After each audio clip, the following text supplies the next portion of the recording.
In his youth, Emmanuel was a humble preacher, devoted to spreading hope in his impoverished village. Struggling with poverty, he stumbled upon an ancient book hidden in an old unattended building which is said to have been owned by a very rich man years ago, who just one day disappeared after part of that building collapsed and killed over 200 villagers who were promised money to start their businesses. With no fear, he decided to get in and rest after a long day of preaching. It was in a faraway village during a stormy night, and it was already late to go back to his own village. He decided to sleep there that night, as the villagers were not giving nor friendly enough to offer him a place to sleep, yet alone some food. The book spoke of wealth and power beyond imagination, promising dominion over earthly riches. It talked about mass sacrificed, and a bridge to enormous wealth and power through the collapse of mass souls. Tempted, Emmanuel vowed to escape the chains of poverty, unaware of the true cost. My God has been making me a laughing stock of my village and all the neighboring villages that he has been sending me to before my eyes. Years later, Emmanuel's modest chapel had grown into the grand Cathedral of Light. With eloquent speeches and supposed miracles, he attracted wealthy patrons and devout followers. The townspeople saw him as a beacon of hope, crediting him with healing the sick and feeding the hungry. Behind the facade, Emmanuel consulted the forbidden book in secret.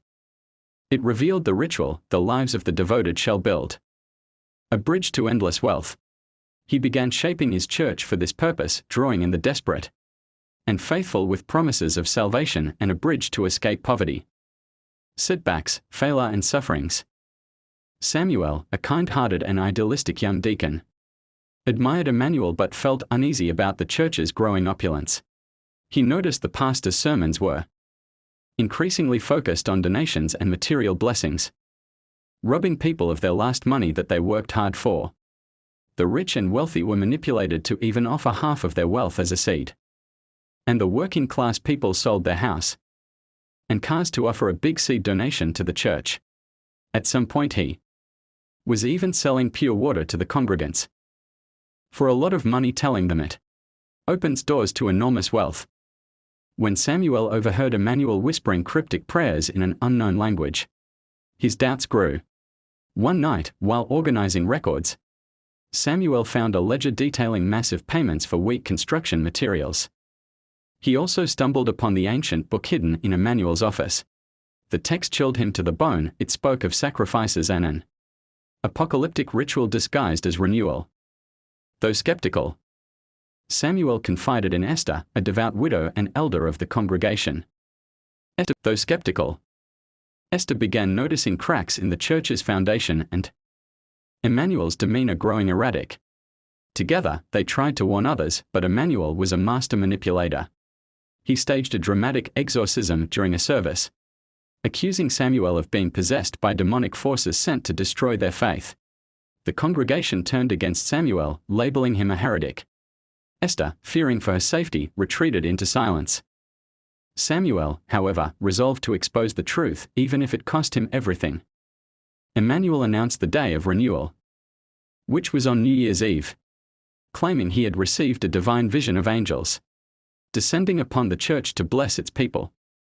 He convinced the congregation to pack the cathedral for an all-night New Year's Eve prayer vigil, and announced that no one stays at home on New Year's Eve, as they would not like to see the wrath of the Lord if they do so, claiming God has prepared blessings for each one of them for the new year.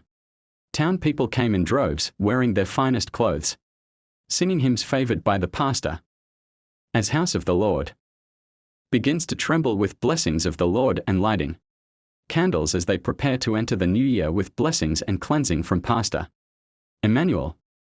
Behind closed doors, Emmanuel finalized the ritual. The ancient book instructed him to chant specific incantations at the peak of the gathering. He was prepared to sacrifice hundreds to become the richest man alive. As the choir sang, Emmanuel began his chants, disguised as prayers. The church's structure, weakened by years of tampering by cult engineers, began to groan. Samuel, having uncovered Emmanuel's final plans, burst into the cathedral, shouting warnings. "Leave now. The church will fall, he cried. But Emmanuel, with tears streaming down his face, denounced, not Samuel again. This is the devil's work. Stay and be saved. The ground trembled. The walls cracked. Before anyone could flee, the cathedral collapsed in a deafening roar of destruction. Dust and screams filled the air. Hundreds perished, their cries echoing into silence. Although Pastor Emmanuel escaped and became the richest man on earth, it didn't take 3 years before he started changing physically. He looked like he was getting rotten and started getting very sick. That night when he was sleeping, he dreamt consulting the Book of Ritual on why he was very sick and not protected. And the Book of Ritual answered with a loud voice, laughing, ha ha ha. You must be a fool if you think you are going to be given power. Wealth and riches forever, you fool. Power is taken, not given, you are the last sacrifice, ha ha. I needed a man of God to destroy, and now here you are, ha ha. Pastor Emmanuel did not wake up in the morning. Hope you learnt a lesson from this story. See you next time on the next story.